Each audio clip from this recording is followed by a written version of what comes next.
tell my younger self as far as writing stuff, because a lot of this stuff is organic. You learn it as you go. It's strange.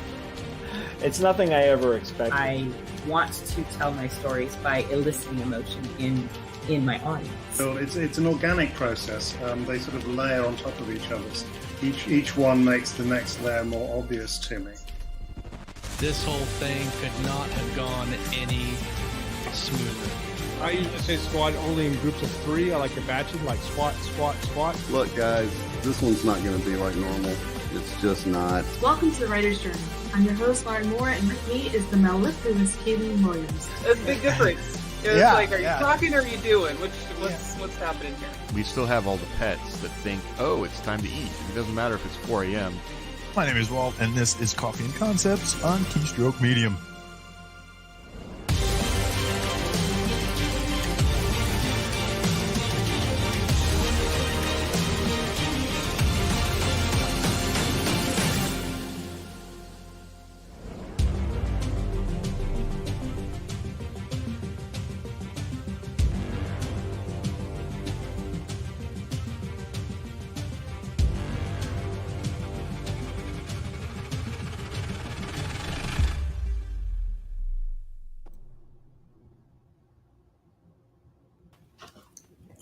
Hello, we are back, and we are calling all book creators. Today we're swinging back into action with a hard-hitting topic. How do you take a good manuscript and make it great? We have on author L L Richman, Lisa, and editor Scott Walker to discuss the ins and outs of editing and what those dastardly red pen strokes really mean for enhancing your story and engaging readers to read more. Thanks for joining us for the conversation from wherever you're listening today. And Lisa Richman and Scott Walker, welcome to the show. Thank you. Thanks for having us. And Kayleen, we're back. Just a tiny hiatus. Just a little. Yeah, I was counting up the months and I'm like, yeah, I think it's been 5 months or so since the last show. I think we have not been idle. We've had a few here and there, but it's really good to be back now with the audience and back seeing your lovely faces today. So Lisa, you had the idea for the show. You've turned many books from good to great in the process, and you're like, Scott Walker, he's my editor, he's the man, and I want to bring him on and let's just talk about this. Yeah. So thanks for taking the initiative and for joining us today. We're really happy to see you. Thanks. I'm happy to be here. So what have you guys been up to recently? Kayleen? Editing. And yes. Shuffling my daughter. She just started tennis, so that's an extra thing on top of band that we have to schedule in and all that. And yeah, mostly just edits. Mm-hmm. I'm booked out through like June now. So wow. Nice problem to have. Kayleen has edited 20 books in the last 5 months, which is very close to my lifetime total. Nice. How many have I? I don't know how many I've done this month. Well, this month has only started, so not too many. But last month I did a lot. Yes, you are a powerhouse. And you're working for Athon Books, which, Scott, you're also working for Athon Books, is that right? I am. I have a few authors that I will work with through Athon. I can name them. Yeah, go for it. And how long have you been editing? Just tell us a little bit about yourself and your editing work. So I mentioned earlier, I met Jeff. I was a professional writer for high tech mercenary writer for 30 years. And that's where I really learned. And I met Jeff Haskell at WizardCon, I believe it was, in Boise almost 5 years ago. And he was very early in the Arsenal superhero series, which is fantastic. I recommend it really strongly. I read the first one and it was so good, but he obviously needed editing help and he had his email address in the back of the book. So I emailed him, and like any wise person, he said no. So I wrote him back and cajoled him into it through a series of emails. And we started, as I said, I think it was either Arsenal 3 or Arsenal 4, and we've been working together ever since then. Wow. And then when he hooked on with Ethon, a few months after that, I went, hey, I should ask Stephen Red if they'll let me play in their pool. And that really is the secret to getting started as an editor, is like just trying, just kind of putting yourself out there. Kayleen, how did you get started? Well, you and Ellen told me that I needed to be an editor, and Okay. I was looking for different work from what I was currently doing on the day job in this. I was still writing, and I was like, well, I mean, I guess I have a knack for it. So I got a couple people to be my experimentees at an extremely low rate, because you should, even if you're just getting started, don't do it for free. Even if it's just $200-300, get paid. You're offering a service, but just let them know, like, I've never done this before, but this is what I'm trying to do. So blah.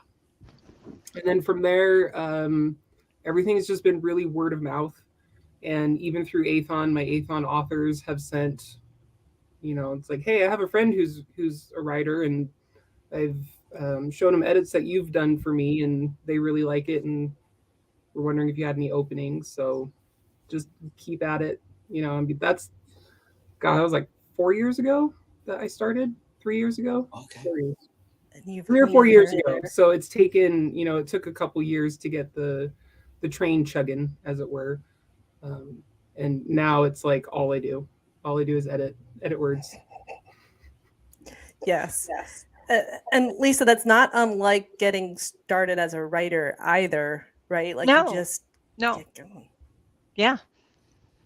Yeah, pretty much. I've been writing all my life. I've been a storyteller all my life. I came from I've kind of a weird background. I was both in radiation physics and in film and television, and so I've written well over 1,000 scripts for TV, for film, advertising, marketing, and TV show. I had some TV shows, and then I ended up falling into the Aeon 14 universe with Mallory Cooper, and I did 2 series for her. And then launched my own imprint, my own, did my own, self-pub stuff. And then about a year ago, ended up hooking up with Athon. And so my first trilogy's coming out with them here in just less than a month. Very soon. Yeah. And we'll be talking more about that series coming up. That is Vision Rising. Mm-hmm. Yes. And when does that launch? May 2nd, day before my birthday. Ooh, wow. Nice birthday gift. Yeah. Happy birthday. Thank you. So the topic we're going to be talking about is taking a book from good to great. And Lisa, you definitely have the most experience in taking your own books from good to great. When you're looking for an editor to be a collaborator, to be a partner, what are you looking for? What kind of help do you need to get this book to the next level? I think, well, first of all, I'm a huge believer in collaboration. I experienced that I worked for Hallmark, so, at the studio, I as a director, I like to say that I was a jack of all trades and master of none, but I could see where other people were experts in their fields. And, so if I had a gift, it was bringing other people who were really, really talented in to do their parts. And that to me is what an editor is. An editor has this ability to see, I don't care. You can be the best writer on the planet and you're still going to miss things. You get so close to what you're doing. And I can't talk without my hands, sorry. But I was enjoying it. I do it as well. I'm I'll be crafting it. I'm sculpting it.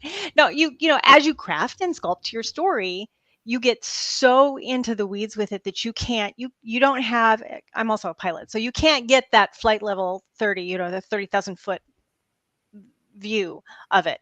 And that's one of the things that an editor can do. They have an objectivity that you don't have. And a lot of writers, especially in the field that I came from, the big joke was, oh, you're in film television, you don't know how to, I mean, you have no grammar experience, nothing whatsoever. So, editors know Chicago Manual of Style, they know AP, they know, I mean, they understand all of those things that you get wrong, and they can fix it. So that, I mean, that's just the beginning. They'll see non sequitur. You can get you have your story in your head and you know it really, really well. You almost know it too well, and so there can be non sequiturs that happen that, you have the mental, you mentally you've bridged it, but you forgot to put it down on paper or on the keyboard. And so editors they fill in the blanks. They're the ones that they really do take a book from good to great. That's what it takes to get that book elevated. It's just my experience. So you've got a solid book, you've got a solid plot, the characters are there, the voices are there, the prose is well written, but you need that outside pair of eyes to come in and give you the reader's perspective. Yeah, and sometimes you even need a developmental error. I mean, we can talk about different types of editors too, but I mean, assuming that you know your story and assuming that you've got the story arc and the plot and everything written down, you still need an editor. You're not done when you write the end. You're just not done. Yeah. Unless you want to put out something that's not the best it can be. Yeah, So when Lisa first came to me, she had asked Jeff, who he was working with, and I was early on, and I didn't feel ready to edit her. Her language and mechanics and grammar, punctuation, usage, all the mechanical stuff was so good. Lisa, remember, I went back and said, Lisa, I can't do anything for you because all that was so solid. And then as I developed and learning from people like Kayleen and you, Lauren, and Ellen and Jeff, and learning more about noveling and what that is, then when you came back to me again, I'm like, okay, I'm ready to talk about this with you. Yeah, and if you can get the grammar and the technical stuff out of the way, then you can really collaborate. Then you can really partner. Then the editor can go, hey, you lost me here, or hey, they remove speed bumps. Editors remove speed bumps. It can sound fine in your head, and it can even read okay on the page. But if an editor stumbles on a paragraph and writes in the comments, hey, you know what? This didn't flow as smoothly as I know you are capable of. Could you maybe take another look at that? Or could you, or what if you did this? I love suggestions. So if Scott's over here in the comments column going, hey, if you were to rearrange the flow here, if you were to put this sentence first, or, maybe, take a look at that and see what you think. That makes my work better. And that adds a lot of value to me. Wait, so you're not like, oh, my words are precious the first time I got them out. No. Too many people have a monkey grip on their. You've heard the story about the monkey that when the shiny thing and he can't get his fist out. You get trapped with that. And no one's perfect. Everyone's gonna. The more eyes that you have on it, the better. I think. I mean, you can go too far with it because there's the old saying about a great, in our industry it was a great film or a great book, a great story is never finished, it's abandoned, because you can always nitpick it to death. So there's a diminishing returns thing there, but yeah, I'll definitely say when you're going into edits, either as an editor or definitely as an author receiving edits, having the freedom to say I can accept change is definitely just like number one. Because like, especially like me as an editor, If you want I to will go in. succeed, What was that? if you want to succeed, you have to have that attitude. Yeah, because me as an editor, I will go in and be like, hey, here's a suggestion on how to change the flow of this sentence because this was why I did that. And for some authors, they can just be like, how dare you touch my words? And it's like, I'm not trying to make it sound like me or anyone else, but you know, it was repeating something you already said, or it really didn't make any sense. And maybe this is what you meant by that. Or, you know, heaven forbid we cut stuff.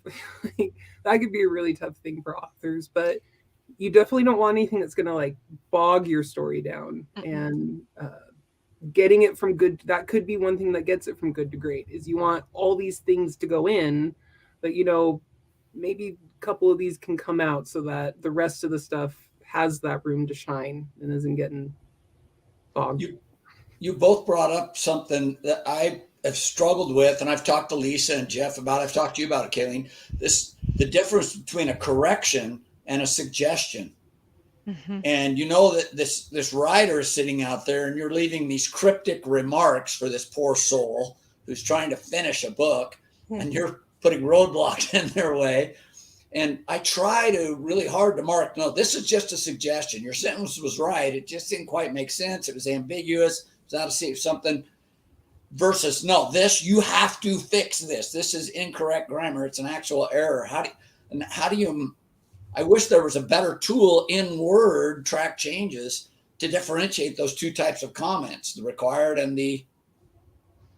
Right. Yeah. So how I do it is if there's something that's wrong, I'll, fix it in track changes. And then depending on the author I'm working with, some of them, they really kind of welcome any suggestion and they want it all. And they would like to save the most amount of time. So we've worked together a long while. We've got trust laid down. We have a working relationship that's kind of established. And then in that case, I might just go ahead and make the changes kind of as I see fit, because that's what they want. That's what they're asking for. Others, if I don't have that relationship and I just don't know yet kind of where we're at with the editing back and forth together, I'll put a comment on and I'll just do I'll write and then I'll have the line that I'm suggesting. And then they can copy and paste it in if they want. So I'm trying to save myself the most amount of time as I'm editing. That saves them money in the long run and save them the most amount of time on their, receiving the editing suggestion or just clicking out, right? Like if they don't like my comment, just, delete the comment. That's totally fine. And then we're both working together to make this manuscript better. And if my comment, my suggestion is not going to make the manuscript better, then let's just, move on. That's good. Or if you think of something better, that's even better. And that's the big thing. At the end of the day, the story is the author's. So whatever suggestion your editor is making, it's just that. It's a suggestion. And if you're like, ooh, I really like the idea of that, but I would say it like this, then say it like that, or if it's like, oh, it's a really good suggestion, but I really don't like the way that makes the words sound. I'd prefer it to stay this way. If there's nothing untoward about the sentence to begin with, then that's not a problem, but you definitely have to keep an open mind, but still have the strength to be like, no, I like the way it was. Touching on a comment that I think it was Lisa or Scott that said, when it gets, if edits go too far, it starts changing it too much. Some editors, they can change it too much. Maybe they're pushing your voice further away from where you want it, maybe using words that you wouldn't ever use or think to use, or even if you didn't think to use them, you're just like, I wouldn't say that. You got to be able to say, no, maybe something else. I wonder if that comes in there is do I make a suggestion and hope they pay attention to it? And it depends on how many passes I think I'm going to get. If I think I'm only going to get one pass at the book, can I afford to let this honestly messed up paragraph go without fixing it and just suggest that they fix it? If I know I'm going to have another pass, then I can make a suggestion and count on them. But if I'm only going to get one pass, it's a little scary, right? Yeah. Because this has to be fixed. You got to fix this. Yeah, that also depends on, I guess, where you're getting editing from. Because like from an editing house, a lot of times, yeah, it is just the one pass. Yes. You know, with Athon, we get the manuscript, we dive in, the author gets it back, and then we clean it up, and then it goes to proofing and audio. And sometimes you don't even get that clean it up. Sometimes they just say, "Okay, I'm good." Yeah, and sometimes like I have a couple authors that will just like accept all, and then it'll go off the proofing or whatever. So yeah, it's a balance. How much do you tweak versus how much is okay to leave alone? Because sometimes it can come down to, you had mentioned it a little earlier, Lisa, what a manuscript needs. So if the grammar and the punctuation and character voices, those are all like really solid, then it's a lot easier to get into that line work, that this sentence just really isn't flowing with the rest, or this paragraph feels really out of place with everything else. It's hard to see those when I have to sit there and focus on all of the punctuations and just like the dialogue itself, or overused words over and over again.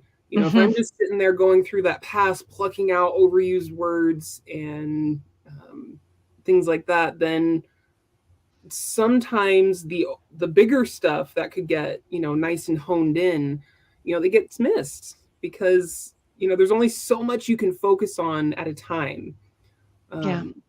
So if you are hiring an editor for yourself, like outside of like a publishing house, I would definitely suggest establishing, like you were mentioning, Scott, how many rounds do you think that this will take?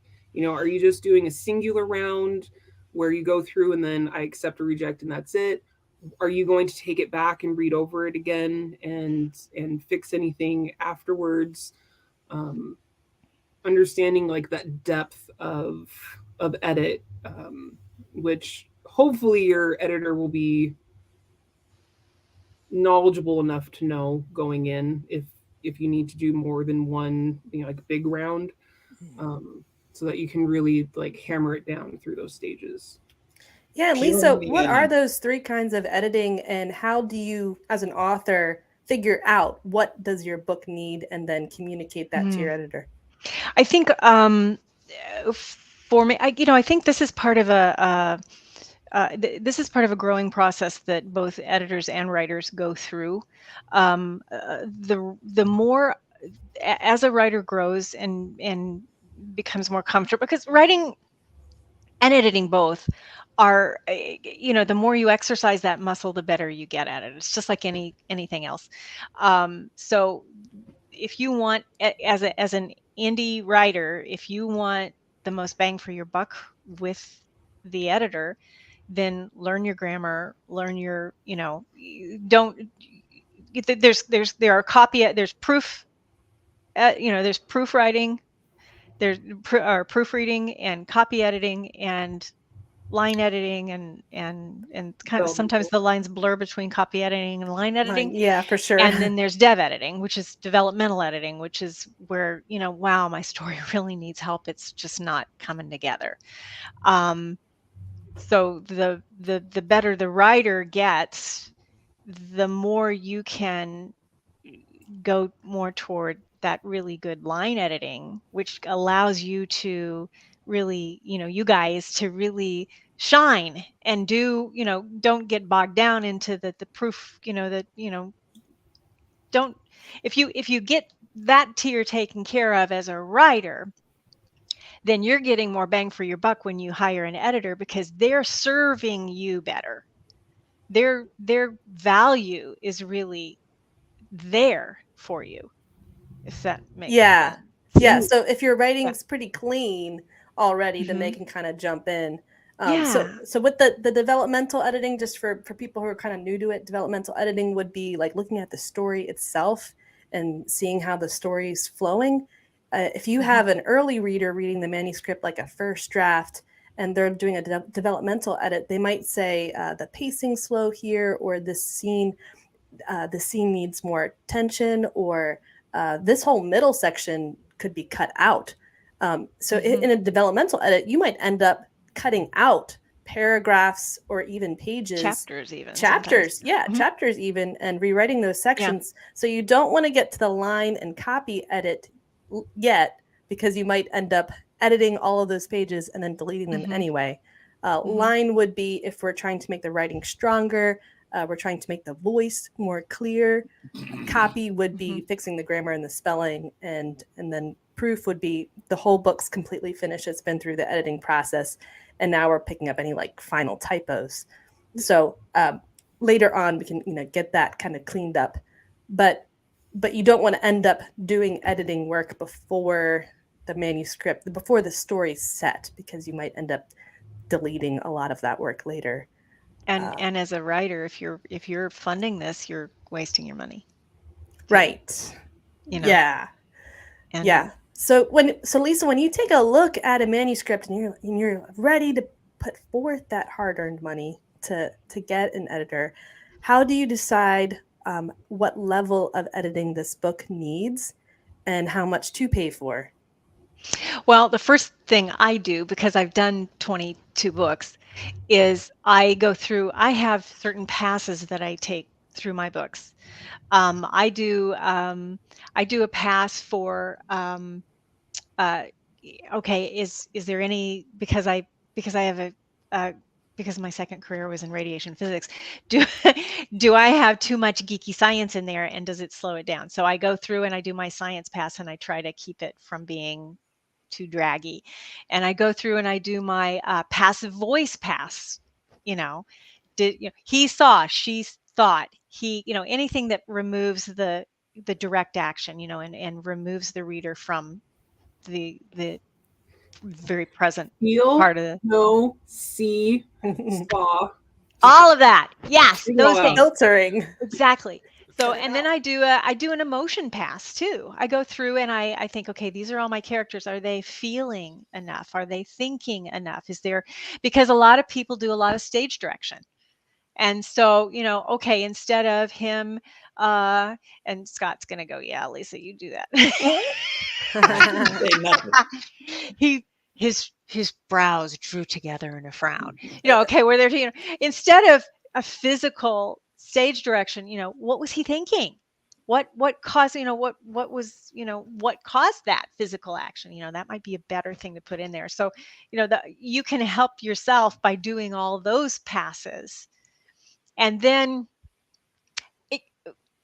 if as a writer, that's what you are willing to do. Some people, I know some writers who they write their first draft and they're done. They don't want to see it again.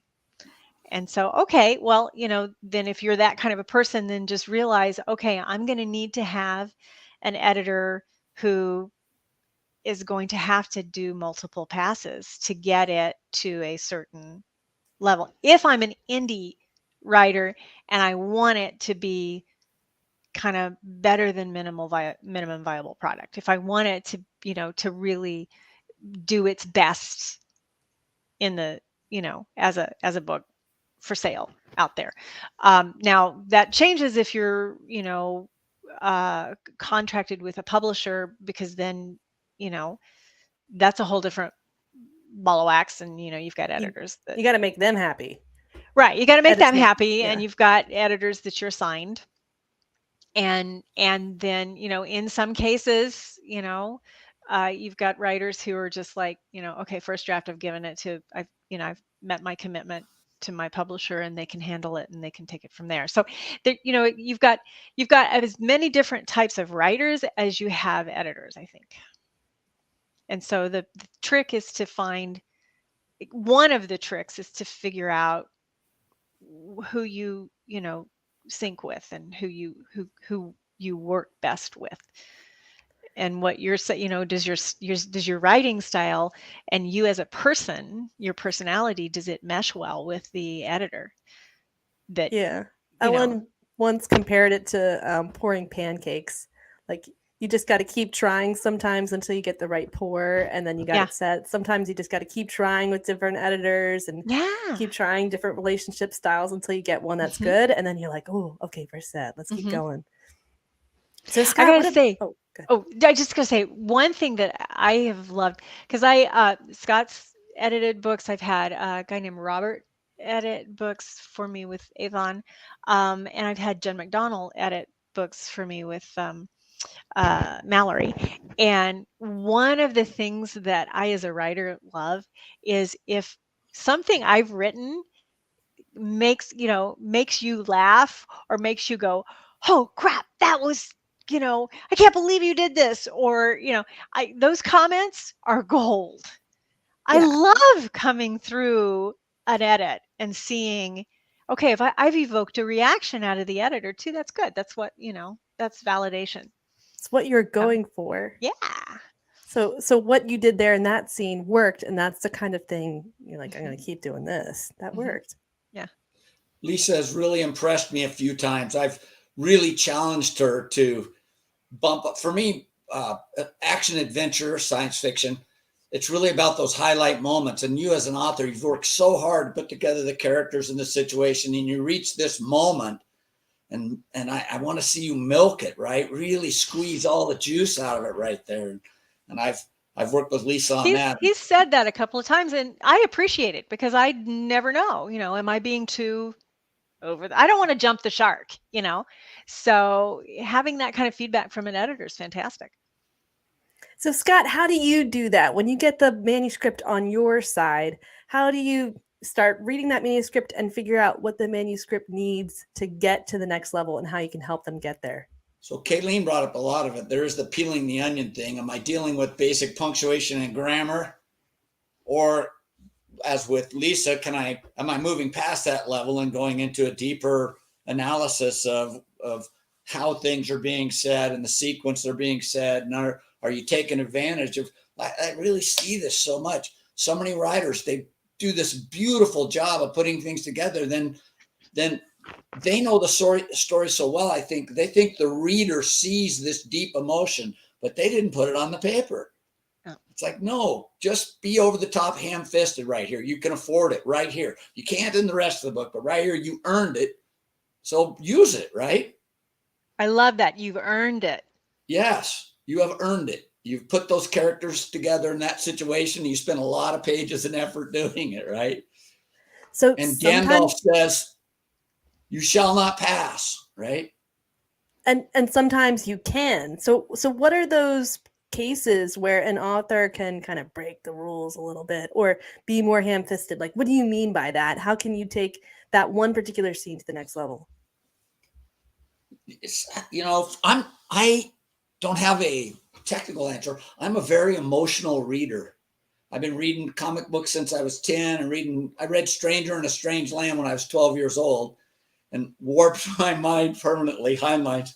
And so all these years of reading, it hasn't satiated me or dulled me. I still am a very emotional reader. And when I sense those emotions, I want that. That is why I'm reading this. It's for those emotional highlights. And that's how I go about it.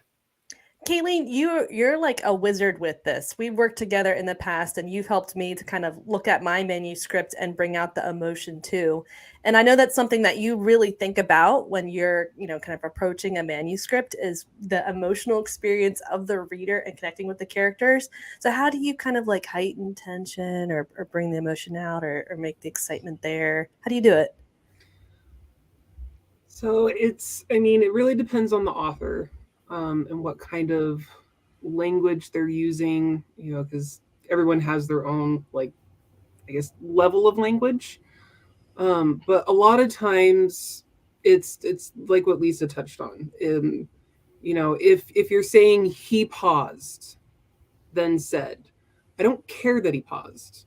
He paused is telling me nothing except that he's standing there staring, I'm assuming, maybe. And then I get to like the heart of the matter, which is his dialogue. So his dialogue becomes the only thing that I have to go off of, of this very maybe sad emotional moment. It's like she cried, then paused and said, "I can't believe you did this." You could cut she cried and paused, or you could drive us more in, her thoughts churned to the point she thought her head would explode. That gives me, the reader, something to grab onto. You almost want your main POV to be the reader's POV. So if you're saying he felt, the reader no longer felt, only the character felt. So if he felt scared, okay, that's nice. Fear consumed him until his stomach turned to knots.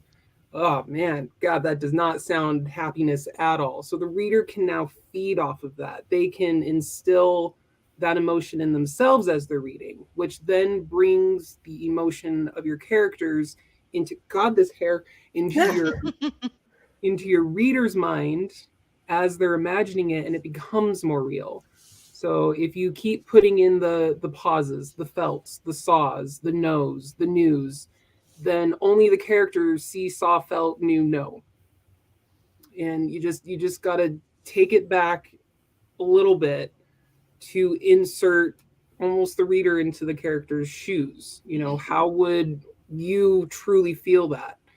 Would you be like, oh my gosh, I felt so lost that day? Just take out the felt. She was so lost that day.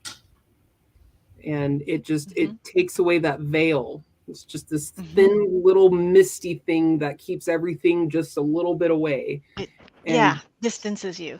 And it puts us right in there, almost like we're standing next to this character going like, gosh, yeah, this is really hot. I do not like this. I don't know how you're going to survive this, and yeah. And it can be incredibly difficult. It really can, especially if, your scenes are just chock full of he knew, he felt, veils, that as an editor, I have to go in there and then I have to think from your brain. It's like, okay, how is another way that we can say this based on the types of sentences that you've formed before, how you introduce things that can pluck out this felt and give us something more to chew on, something more to drive us into the scene. And, every time I do that, my hope is that, the author will read that, and then as they start writing more, they will pick up on that. And then those felts and everything will start to drop off. And then I can start, on the next book, it's like, oh my gosh, I love this sentence, but this next one, let's just cut that, really make that shine. And then I'm not focusing so much on trying to bring the reader in. It's already there. Now I can just strengthen it. Hopefully that makes sense. Rambling. No, total. So you're starting out by weeding. You're weeding out stuff that doesn't need to be there. And just by taking out a word or a phrase, it's making the whole sentence stronger. But then next, you're thinking about that filtering. If I'm removing the filtering, what I'm left with is the reader is in the main character's shoes. And the reader is seeing through their eyes or feeling what they're feeling. And now I can get into those words and make my verb stronger. Find a stronger verb for that, or not be afraid to let my word choice get kind of gut punchy. What do you think about you guys introduced me, and Ellen Campbell has that list of filter crutch words. Yes. And I was always just a pantser. I didn't like it, but I didn't know why, and that explained it and made it. Then I went and read, said, well, what do classic authors do? And I went and read Jane Austen. And she has the most subtle emotions imaginable going on and never uses a crutch or a filter, never gives you a single facial expression even. Yeah, and yet, you'd be amazed at how little you need, he scowled, he growled, he grunted. It's negative. It doesn't help. Yeah. As a writer, if you haven't developed that skill set yet to go beyond the he saw, you know, if you need those filters just to keep the flow going, you know, if you get into a flow state and you want to really just pump those words out, okay, it's okay. Go ahead and do that. But go back and do a pass to get rid of them. You know, I've said that, don't let it stop you from I've said that producing. to many authors. I'm like, because they'll ask me, well, how do I get to that point? Like, you keep showing me all these amazing things. How do I do that? And I'm like, keep doing what you're doing. Do your vomit draft. Get it out. But then go back from the beginning.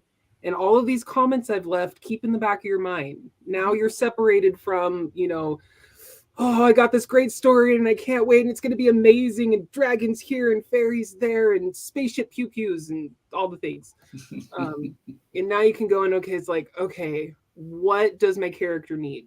What does this scene need? How can I show that? You know, is this way really showing that, or is it taking away from that? You know, it's like, Lauren told me I really need to stop using as he as much. So how can I rewrite this sentence so it's not, he went through the door as he sneezed?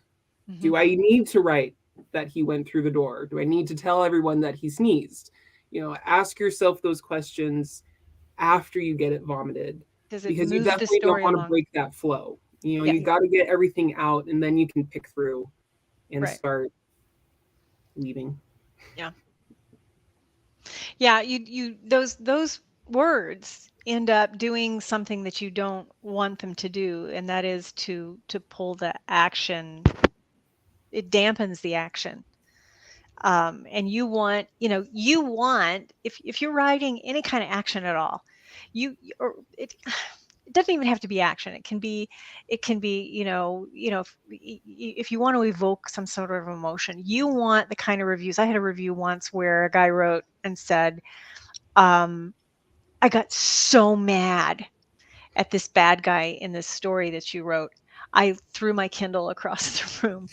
That's what you want. That's the kind of, but to get there, you have to strip all your crutches away. Yeah. Strip that away. And then sometimes there's pieces that are missing too from the prose. And Scott, how do you notice that as an editor that, like some authors have more, they have more reflection in with the characters. Some authors might have more stage setting.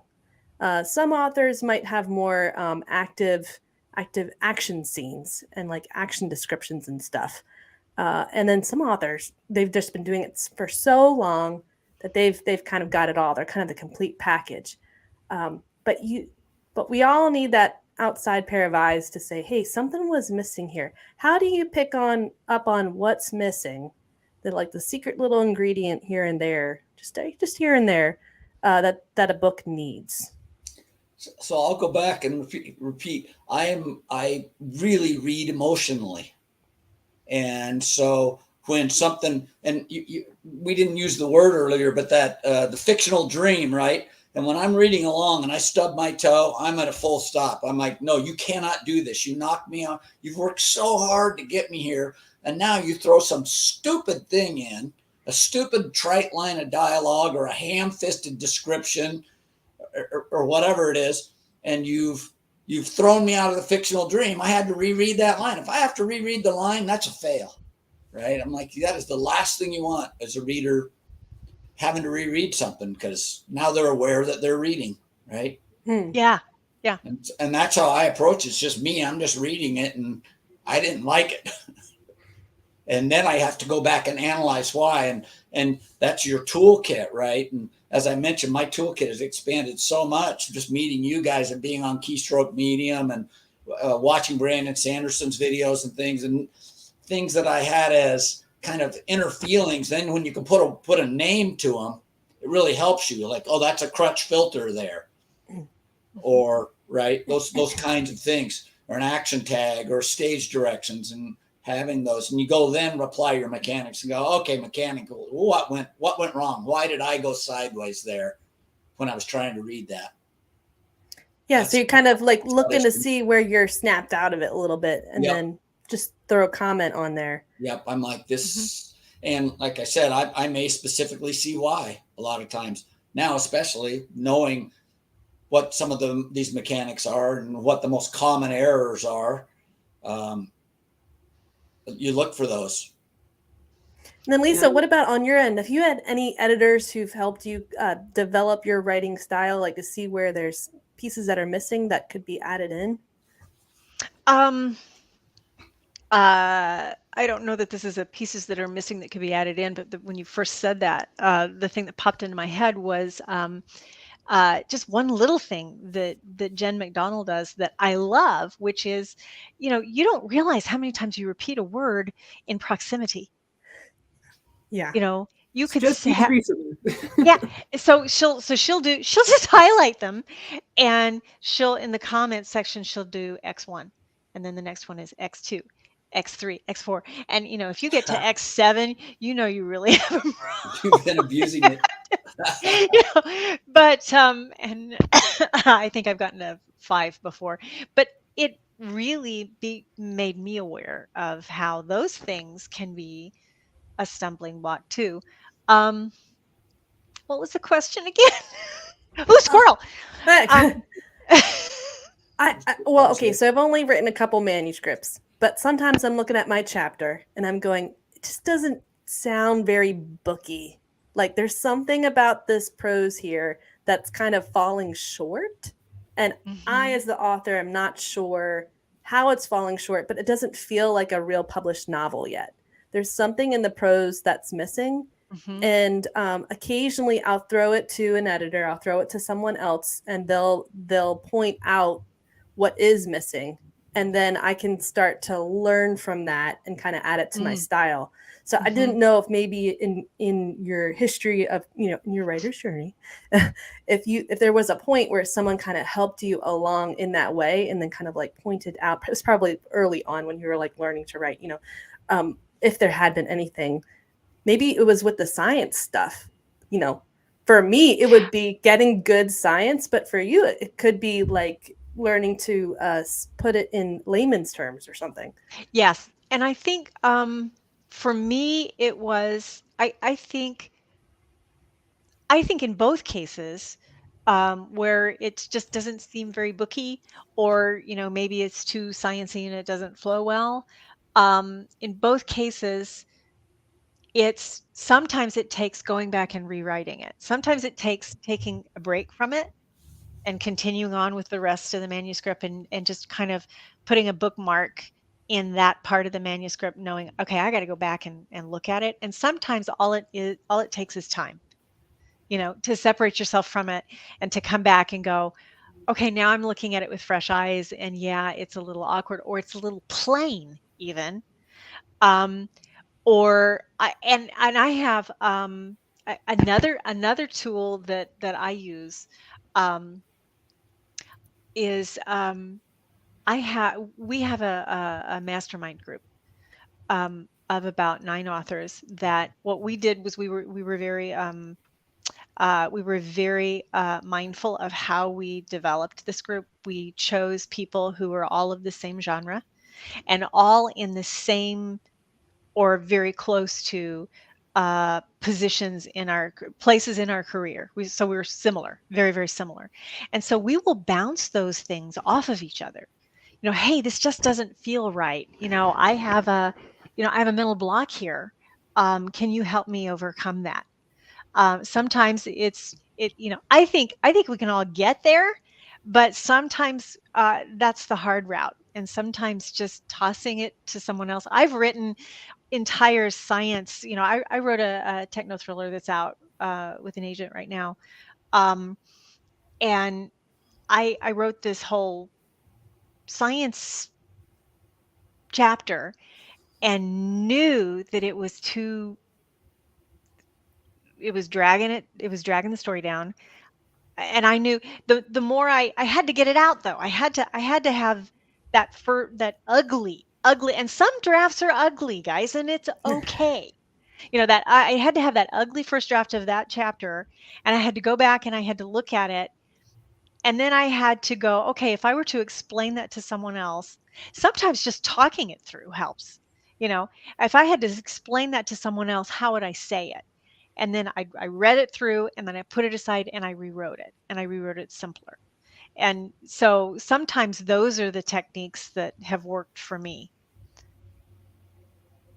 Yeah, so giving it some time and bouncing it off other authors that are really good. And sometimes even just going back and rewriting it. Yeah. And sometimes, the rewrite, sometimes actually rewriting it from scratch takes less time than going in and slogging through an edit when it's clunky and it just doesn't work.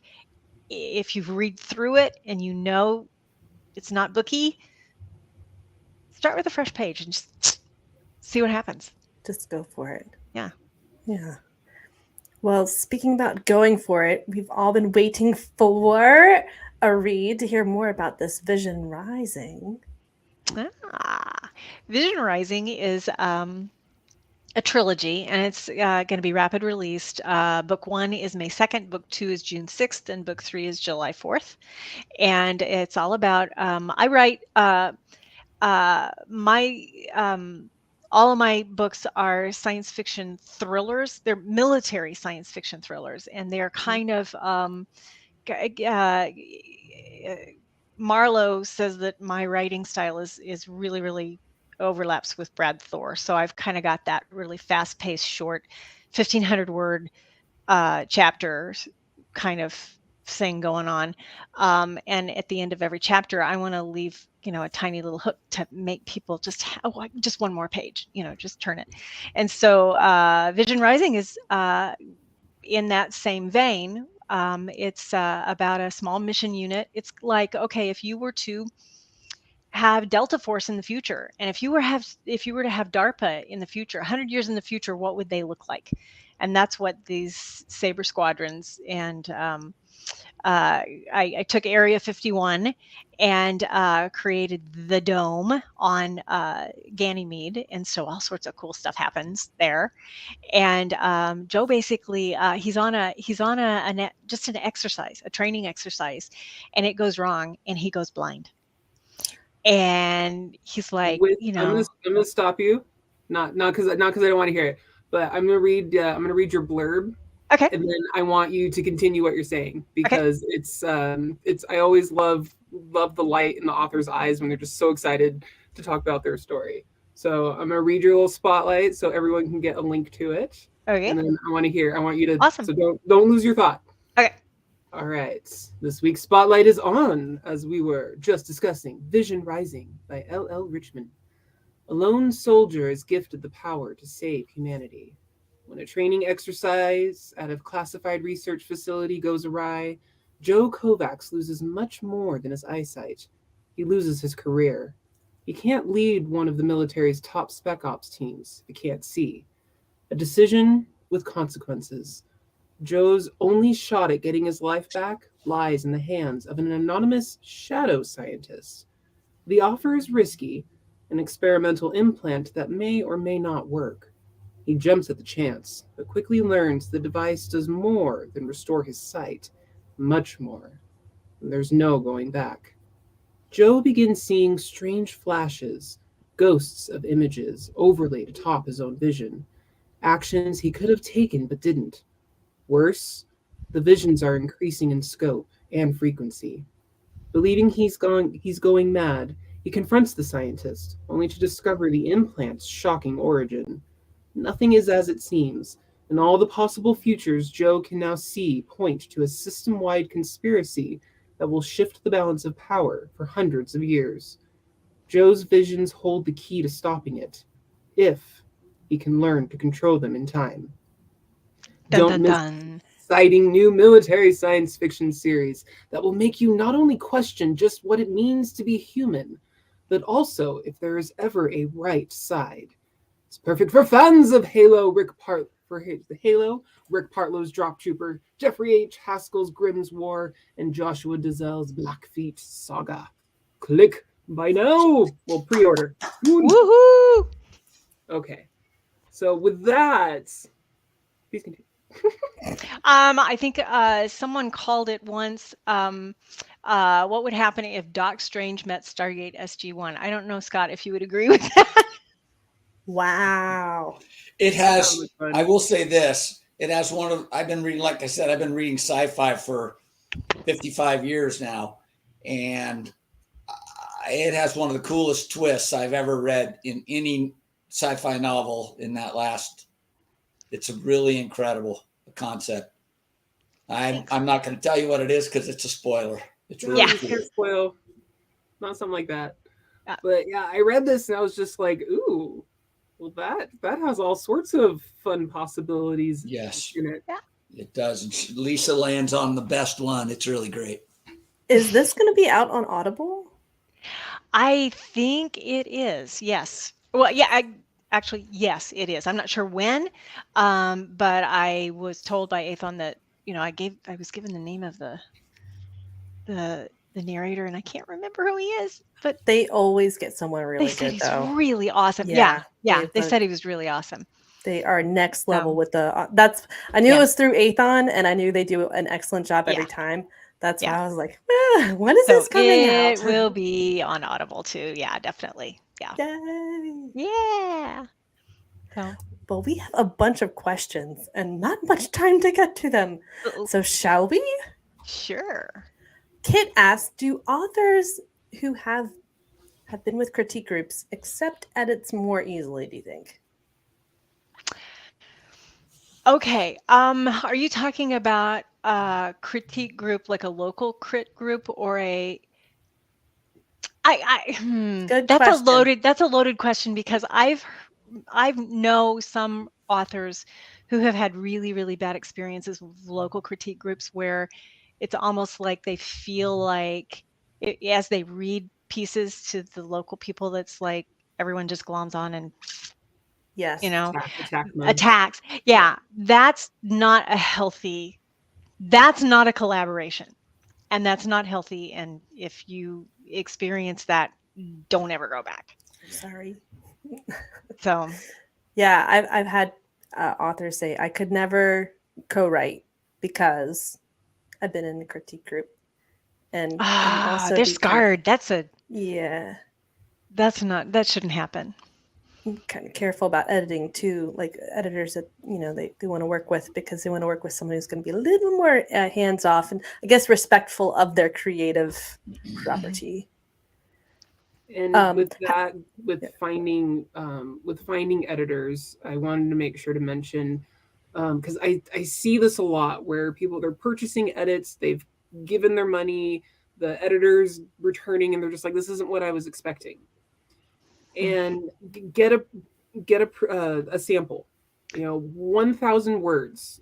Some editors charge for it, a lot of them don't, but spending $10-$25 for 1,000-word sample is going to save you a lot more time than spending $5,000 to $2,000 when you're expecting like the deeper dev line edit and you're getting back like a copy edit.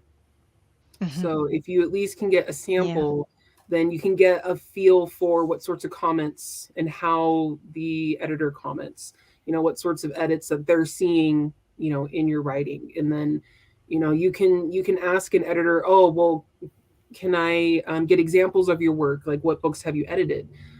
I can't show you, the track changes that I've done unless I get permission from the author. And it doesn't do you anything to read a book once it's published, because you have no idea what I did. You don't know what's the author. You don't know how much I put into it. I do have some books in there where I have an entire paragraph that is mostly words that I've tweaked and edited and, reworked and whatnot. And then others where it's just like, clipping things out and, just shoring things up. So get that sample edit. And from there, it's the easiest way to determine, can I work with this person? Do I want to work with this person? So, yeah. Yeah, and to build off the same question, what should a writer look for when searching for a potential editor? What is the one thing that should indicate the potential editor is the one? Additionally, what are some of your lessons learned when deciding whether to work with a writer? So that's definitely a question. We'll start with Lisa and then go to Scott on the editor's side of deciding whether or not to work, if this is a good fit for you.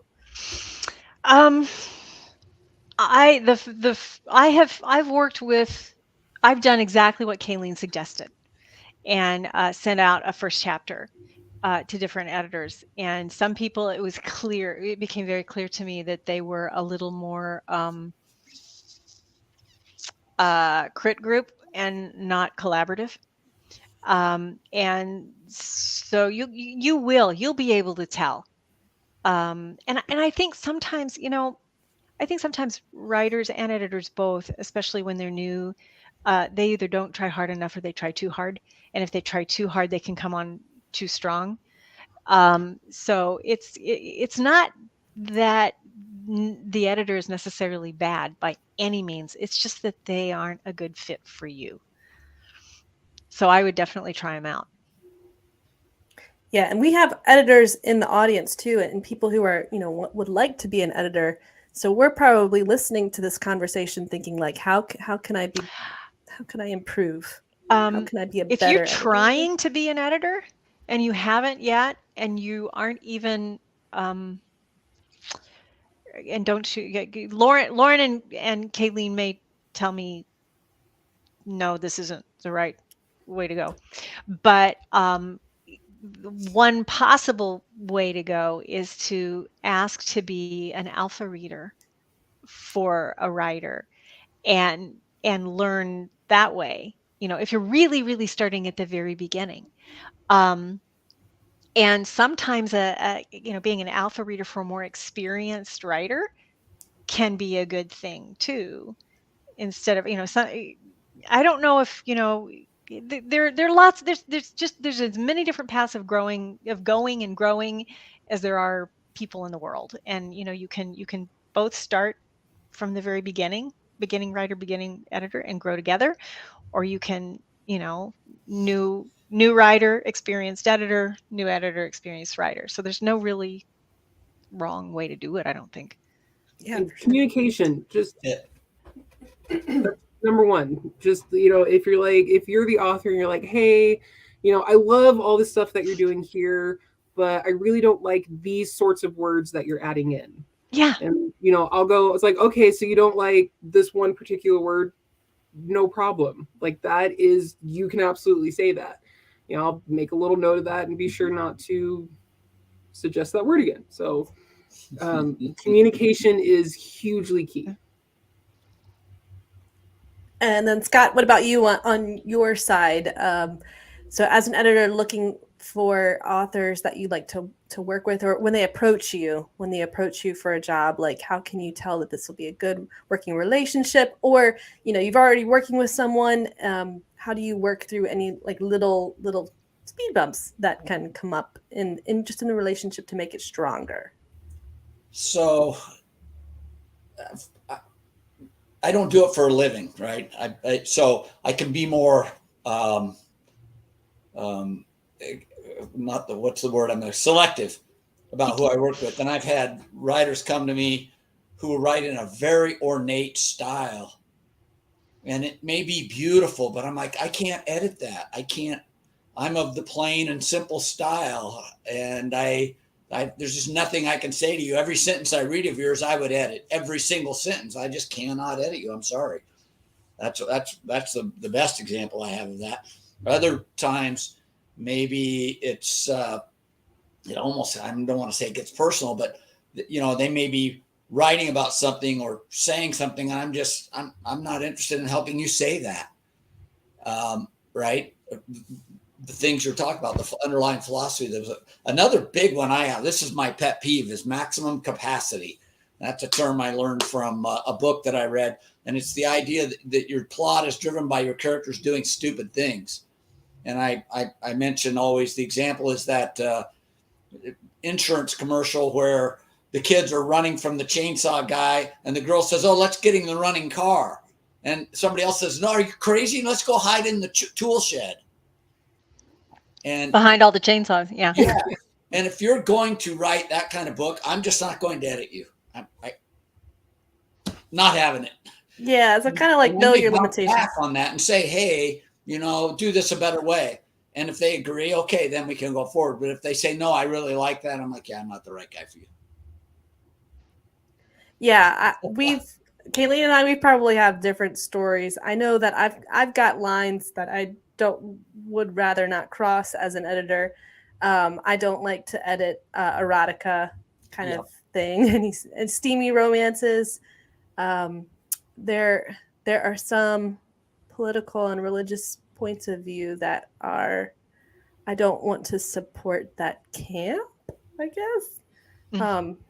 I'm a born again Christian, and there's different perspectives on the Bible that I wouldn't want to be a part of the mission of the manuscript. So knowing kind of ahead of time what your lines are and being able to express them is really important before committing to a project and saying you will go through with the whole thing, and then finding yourself, hours of your time, weeks, days, weeks of your time committed to a project that you do not feel passionately about, and you are honor bound to follow through on it because you've made that commitment. So kind of like knowing that as an editor where you're at, and also as an author what you're looking for from an editor. You want someone to be on your team.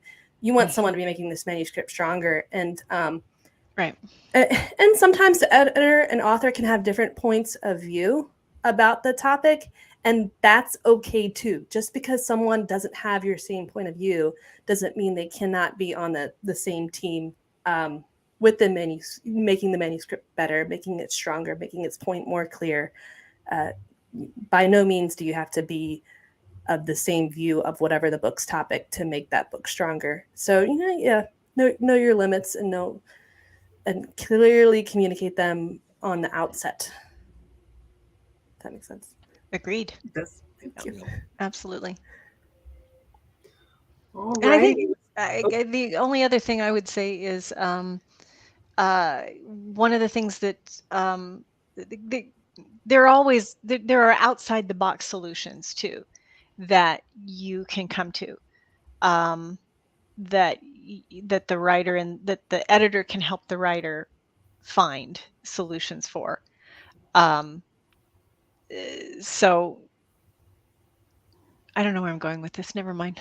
Well, no. So you might have a strong perspective on a book as the author or the editor, but other perspectives looking at it could see ways that the book could be stronger, and you might not have it with the perspective or the point of view that you have.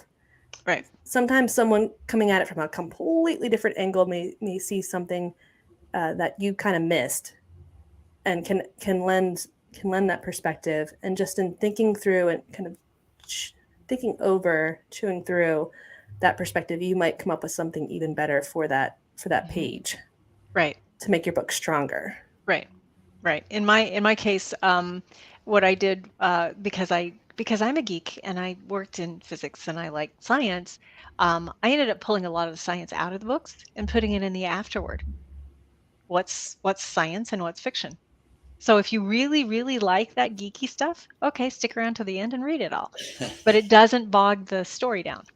So that's an outside the box solution instead of trying to cram it all in. So there, you as an editor can offer that to the writer too, where the writer might get stuck. Everyone gets stuck from time to time, and needs to borrow someone else's brain to help get unstuck. Yeah, we need each other. Yeah. So editors rule. Yeah, I had a really good I didn't really do like a line edit for. I did more of a deeper dev, working through trying to figure out ways to make the story stronger, pieces that may have been missing, or didn't really need to have this or need to push this further. And she just got it all wrapped up and published. And her comment, if I can find it, I might not be able to find it in time, but she, oh God, I'm trying to vomit about which, anyway, she said something really nice about how like I helped her pull the words that were swimming in her head out, and it just made me feel really good. As an editor, you know, if I'm adding whole sentences, you know, it's not, honestly, 99.9% of the time, I would never write it that way. Like if it were my book, I would never write it that way, because I'm trying to emulate the way they would word it, the way they might frame it, just a little bit stronger, or with whatever it is that it needs at the time. Leaving the integrity of their voice. Yeah. Which, by the way, most writers don't realize they have a voice, because you talk in your voice, you interact with everyone in your life with your voice. So to you, it doesn't seem like you have a voice, but everyone does have one. Yeah. And so what you're doing as an editor is you're trying to keep the integrity alive. Yes. Yeah. Yeah. If I add anything, it's I've sat there and you know, churned it in the back of my mind. You know, it's like, would you use nor, or would you just use or? You know, like that's a good example. Yeah. You know, it changes the way that flows depending on how you write it. Anyway, her comment was just one of those for me. It was just like, oh, I am doing good. Okay, awesome. So we like to hear the comments too, that we're doing good. Yeah. All right, another question. Oh, sorry. Another question was, where did you learn about small mission units and military lingo? I have a secret weapon. Huh. I have, most of the people in my, in the mastermind group that I'm a member of are former military, but I also have a consultant who was with a former, I actually have one of my alpha readers is a former Vietnam Special Forces veteran. And then my biggest consultant is my secret weapon, and he was former special mission unit. So he holds my feet to the fire. Nice. Yeah. And that is another piece to making your story go from good to great. Talk to people who know about these topics. Yes. You know, if you have someone who in your story that makes paper and does bookbinding, you know, maybe find someone who does bookbinding, who actually creates and, you know, tears apart books and rebinds them, so that you can get a hands-on, you know, feel for what it really means and then you can have that come alive with your characters. Absolutely. And most people would be are happy to help. Most people who are experts in their field because they love that field, and they're happy to share. So absolutely, it doesn't matter what it is. Ask. You know, they can always say no. You know, doesn't take any time at all to ask. And I believe there's a book by William Frisby on Amazon about military. Oh, really? Oh, yeah. Yeah, there science is. fiction, There like is. the actual details, the nitty gritty stuff. Yeah. About he might even have a couple books. No, it's a good one. He goes into all the units and William Frisby. Mm-hmm. And then he'll give you the military science fiction manual, something like that. Yeah. It's quite good. Yeah. All right. Do we have any lingering questions in the chatness? We had a comment. Great topic. My co-author, Anat Eliraz, and I are currently completing the first round of revisions and edits for the first book in our post-apocalyptic series, science fiction series. We'll need to begin looking into developmental editing or full editing of our manuscript soon. Congratulations. Yeah. That's awesome. Really good to hear you're, embarking on this huge adventure together. And it's good to have someone an adventure in the trenches with you. Yeah. Absolutely. And don't be discouraged when you feel like you have to pull, you need to pull your hair out. because everyone feels that way. Everyone bangs their head on the keyboard. Everyone goes through it. Doesn't matter if you've written 2 or 22 or 62. It's just, that's part of the process. It's not just me. Yay. Gotta be a little bit crazy to be an author. Yeah. I would agree with that. I think it was Lisa or Kayleen one who said at 20 bucks to 50K, they always have seminars on we all feel like fakers, right? What am I doing here? I'm pretending some skill that I don't really feel that I have, right? Yeah, the imposter syndrome. It runs strong through so many people. The few authors that don't have the imposter syndrome, I don't know if I envy them, but I do a little bit, because like it would be nice to write something and not have that little gremlin breathing down my neck.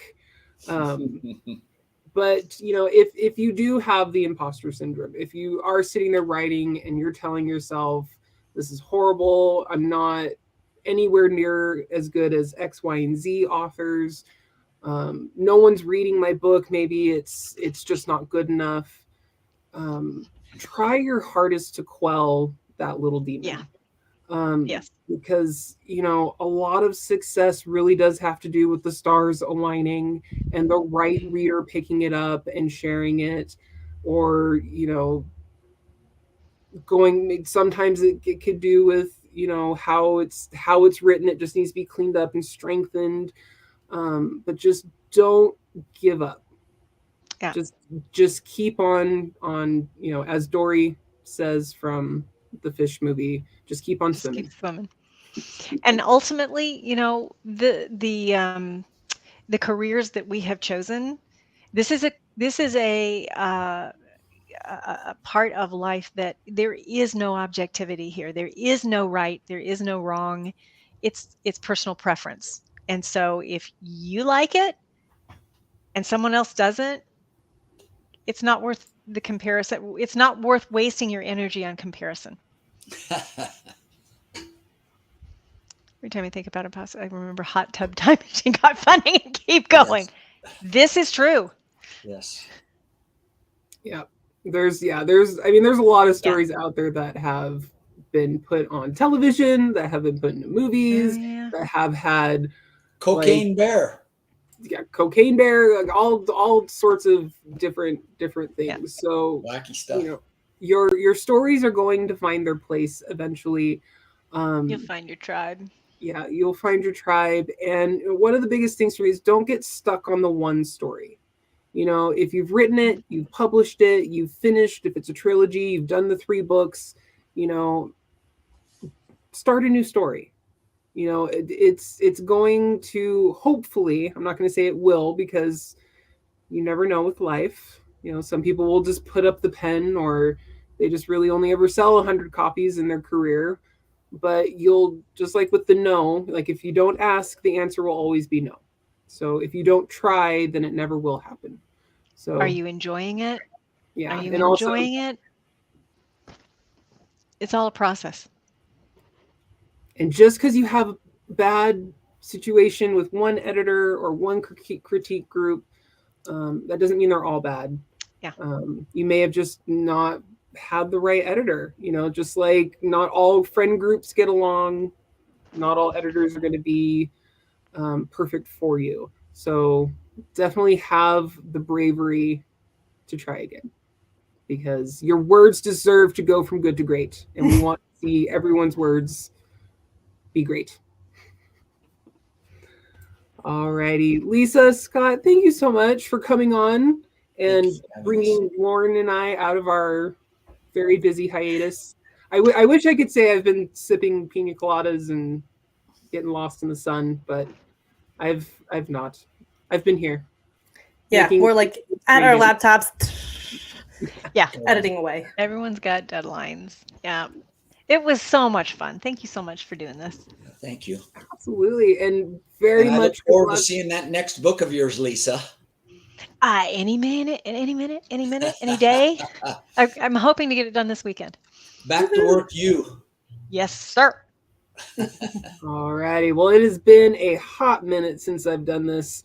We do have another show lined up on the 21st. I know it's amazing. We are going to have Kat Feeler on with Ellen Campbell, and similar to this topic, it just kind of worked out perfectly this way. We will be talking about how to take critique, how to handle opinions and suggestions, and when maybe it's gone too far or not far enough, and how to navigate that minefield of other people's opinions being put on your work. So check that out. The 21st, same time, 3-4 p.m. Eastern, and reading, writing, everything in between, right here on Keystroke Mediums, The Writer's Journey. We'll see you next time. Peace, you guys. Bye.